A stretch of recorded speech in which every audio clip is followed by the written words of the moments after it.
Hi, everybody, and welcome to Kevin's Corner. I'm DM Kevin for Dungeon Crawl Gaming. Today, we're going to be discussing something that was brought up by one of my players that I've played with before.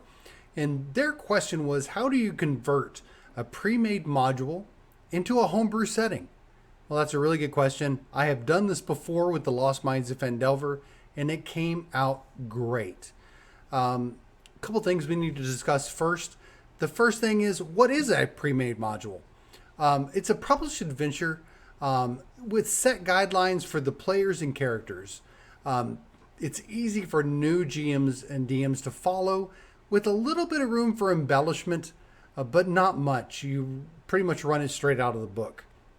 These will all have beginning, middle, and ends, where the players meet, the adventure they go on, and how the campaign ends or fighting the big bad guy.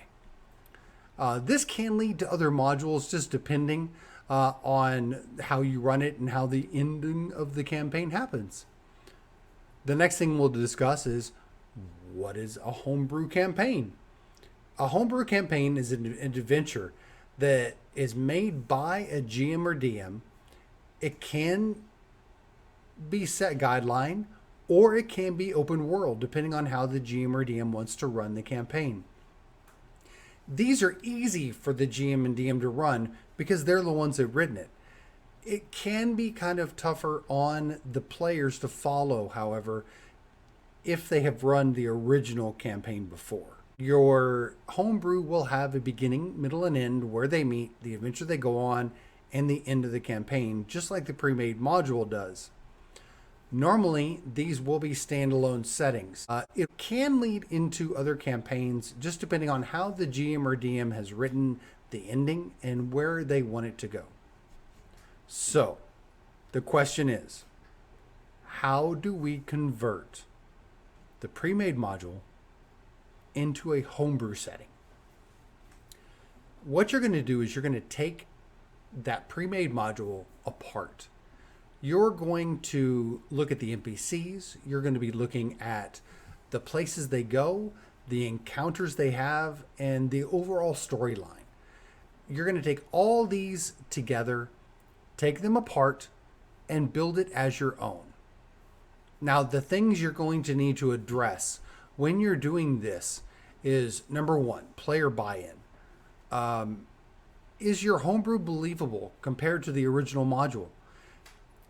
Most of your players are probably going to have run the original campaign before, and if you have turned it on its head in your homebrew, they might try to compare it and run it just like the original, which could derail your homebrew fairly quickly. So just be careful that you don't change it completely, but you make it your own. Consistency in storyline and in timelines are very important. You're going to want to stick with the original pre-made module like storyline and timelines per se. You can change these up just depending on how you want the story to run. When you're making a homebrew, it's yours. So therefore, you can change the storyline however you'd like. If you want it to be more role play, make it more role play. If you want to make it more encounters, make it more encounters. You just want to make it to where it's consistent across the board. Now, there are certain things you are going to have to track in a homebrew versus a pre-made module. These are going to be like where the players go. You're going to need to track where they go throughout the campaign so you know who they've encountered and who the players have engaged with. Now, another one of the big things is what positions will the players take when they come across certain encounters and certain role playing and certain political aspects of the campaign. You'll need to definitely keep track of what position do they take. Are they part of a faction, or do they turn their backs on the faction and just do whatever they want to do? That's going to be very important in your storyline, especially with a homebrew, to where you may have the Zentarum or you may have the Harpers heavily leaning on them. that weren't in the pre-made module before. So you'll need to keep track of that. Now then, we get down to the nitty-gritty. The exciting storyline. In most pre-made modules, you will have a balance of roleplay and fighting. That's in most of them. Now, depending on how you want your campaign to run, you can have more role-playing to where the players have to work their way through situations. Or you can have it to where it's more fighting and more encounters to where they have to fight their way through the campaign. Just depending on how you want to do it, that's going to be up to you. You want to keep the characters guessing.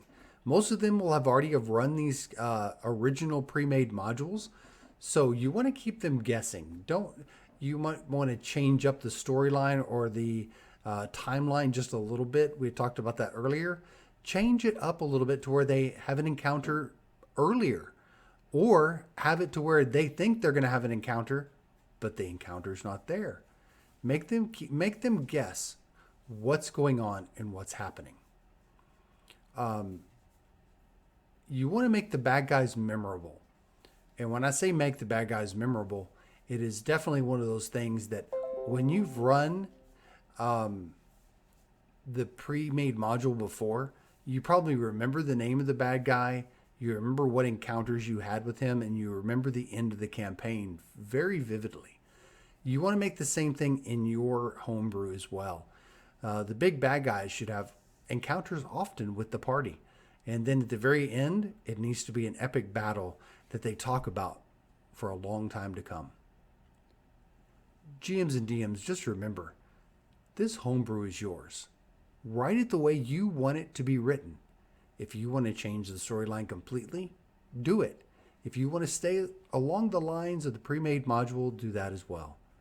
But just remember, you want to make it exciting for the players and make it fun. Fun is the key.